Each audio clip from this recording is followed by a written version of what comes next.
नमस्कार साथियों, बदला प्लेटफॉर्म में आपका स्वागत है। एनसीईआरटी क्लास 8 लेसन नंबर 11 बल और दाब, फोर्स एंड प्रेशर। तो इसमें अपन को फोर्स के बारे में स्टडी करना है कि फोर्स क्या होता है। कोई भी स्थिर वस्तु है जो रेस्ट स्टेज में है, उस पर अगर अपन धक्का लगाते हैं तो क्या कर रहे हैं, बल क्रिएट कर रहे हैं, बल लगा रहे हैं, तो वो कहलाता है बल। किसी भी चीज़ को धक्का देना जिसके कारण क्या होती है, वो गतिशील बन जाती है। और कोई चीज़ स्पीड में चल रही है तो उसको और गति प्रदान कर देते हैं तो और उसकी स्पीड बढ़ जाती है, ये कहलाता है फोर्स, बल। अब इसमें क्या होता है कि वस्तु को विरामावस्था से गति की अवस्था में लाया जा सकता है। जो गतिशील वस्तु है उसकी स्पीड में परिवर्तन ला सकते हैं, गतिशील वस्तु की दिशा में परिवर्तन ला सकते हैं, वस्तु की आकृति में परिवर्तन ला सकते हैं। भाई ये पेन भी है, अगर अपन इस पर फोर्स लगाते हैं, बल लगाते हैं तो इसको तोड़ सकते हैं, ऑफकोर्स तोड़ सकते हैं। तो वस्तु की चिपका सकते हैं, इस पर ज़्यादा बल लगाते हैं तो उसकी आकृति में परिवर्तन लाया जा सकता है। जैसे कोई ये वस्तु है वो स्थिर अवस्था में है, इस पर कोई बल लगा रहे हैं, अपन फोर्स लगा रहे हैं, तो ये क्या बन गई, गतिशील हो गई। अगर यहाँ पर ही कोई वस्तु जिसकी स्पीड में चल रही है उसको और गति दे देते हैं अपन, तो क्या होगा, उसकी स्पीड और बढ़ जाती है। तो यही होता है बल। अब बल के प्रकार क्या हैं, टाइप्स ऑफ फोर्स। दो प्रकार के बल हैं। वैसे सबसे जो शक्तिशाली बल होता है वो होता है न्यूक्लियर फोर्स। अब ये न्यूक्लियर फोर्स किसके बीच में लगता है, proton proton, proton neutron, proton electron, इन सभी में। और सबसे वीक बल होता है गुरुत्वाकर्षण बल, लेकिन इसकी जो रेंज होती है वो सबसे ज़्यादा होती है।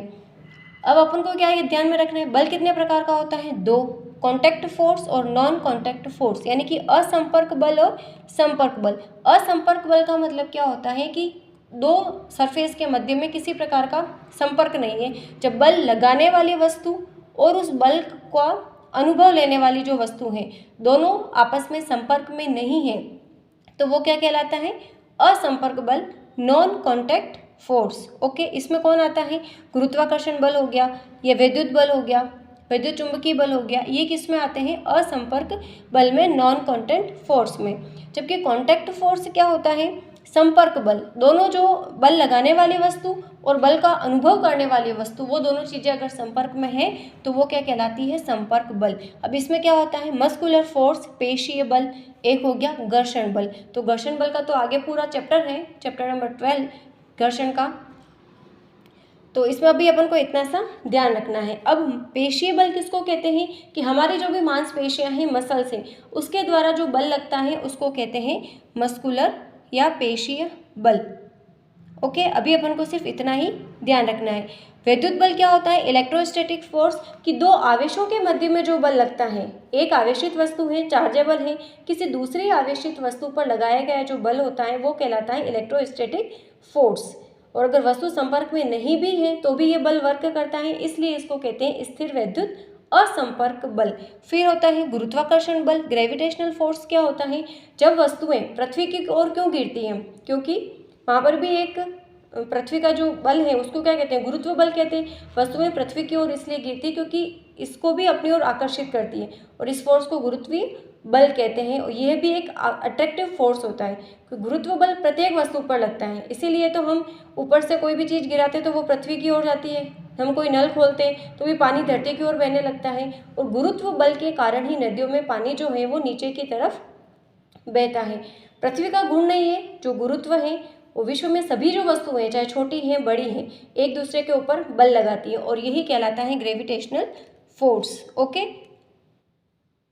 तो ये अपन ने छोटा सा देखा है कि बल क्या होता है, फोर्स किस प्रकार से वर्क करता है। आगे अपन को क्या देखना है कि दाब, प्रेशर क्या होता है। किसी सरफेस के यूनिट एरिया पर लगने वाला जो बल है उसको कहते हैं प्रेशर।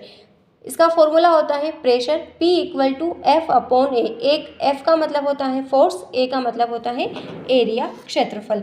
अब अगर एरिया कम होता है तो प्रेशर इंक्रीज होता है। ये अभी अपन को सिर्फ इतना सा ध्यान रखना है कि जो सरफेस एरिया है वो जितना कम होगा प्रेशर उसका उतना ही ज़्यादा होगा। एरिया जितना कम होगा प्रेशर उतना ही ज़्यादा होगा, इन्वर्सली प्रोपोर्शनल। इसलिए कील के नुकीले सिरे का जो क्षेत्रफल है उसके शीर्ष की अपेक्षा कम होता है। जब अपन दीवार में कील ठोकते हैं तो ऊपर क्या होता है, ऐसा गोल होता है, और नीचे की साइड में ये इस तरीके का तिकोना पतला सा होता है। तो हथौड़े से जब अपन ठोकते हैं तो किसको ठोकेंगे, इस कील वाले पार्ट को ठोकते हैं, इसको करते हैं हथौड़े से, तो नीचे वाला क्या है, इसका जो क्षेत्रफल है उसके शीर्ष की अपेक्षा कम है, ताकि इस पर जो प्रेशर है वो ज़्यादा लग सके। सरफेस एरिया जितना कम होगा प्रेशर उतना ही ज़्यादा होगा, इसलिए कील का जो नुकीला सिरा है उसका क्षेत्रफल उसके शीर्ष की अपेक्षा क्या होता है, कम। नुकीला सिरे का क्षेत्रफल तो कम होगा ना, इसका क्षेत्रफल ज़्यादा है।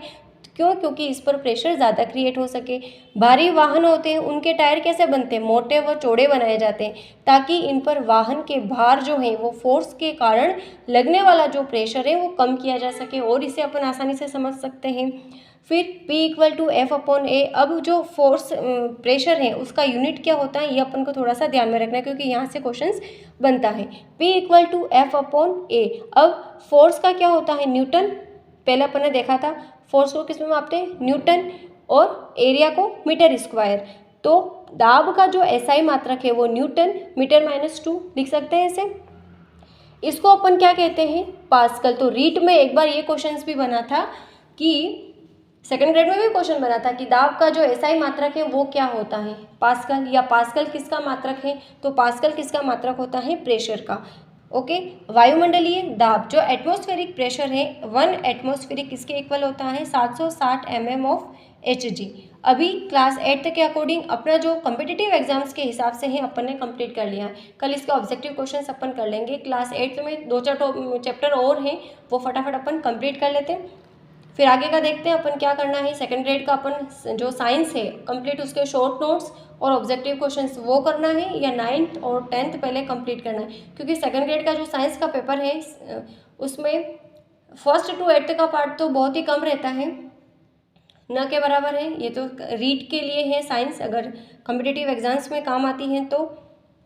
बाकी देखते हैं अपन, पहले क्लास 8 कंप्लीट कर लेते हैं, तब तक अपना आर्ट एंड कल्चर भी कंप्लीट हो जाएगा, फिर अपन नया शुरू करेंगे। तो मिलते हैं कल की क्लास में। Thank you.